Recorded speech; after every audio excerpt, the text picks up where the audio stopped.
Castagnoli, the time has come. You see, we finally get to get revenge on all the things that you've done to us. I put together the perfect cybernetico. I put together the perfect union of wrestlers. We were the unstoppable team. We were going to the top. I was at the pay window every day till you stuck your nose in it and you destroyed what was ours, what was mine. Marvelous Mitch Ryder, what I'd worked for. Yeah, what belonged to Marvelous Mitch Ryder? You don't mess around with... Hey, don't interrupt me. What? Don't interrupt me No, when but I'm talking, Hulk, okay? Don't interrupt me. No, but...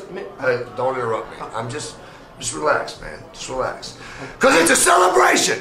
It's a celebration because when we get our hands on you, Claudio Castagnoli, I'm going to seek revenge for everything that you've done to me. Every time I bury this fist down your stinking throat, I'm going to remember and I'm going to think about all that you've done. Hulk, it's your time and you got to do what I tell you to do and you got to do exactly what I tell you to do. Do you understand me? Yeah, Mitch, I understand. Because if you do not do exactly what I tell you to do, Hulk, there's going to be very serious consequences. Do you understand?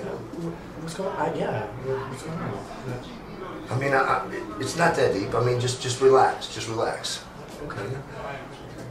Claudio Castagnoli, I've got him ready. I'm ready. We're coming to get you, and I'm going to beat you to death, man.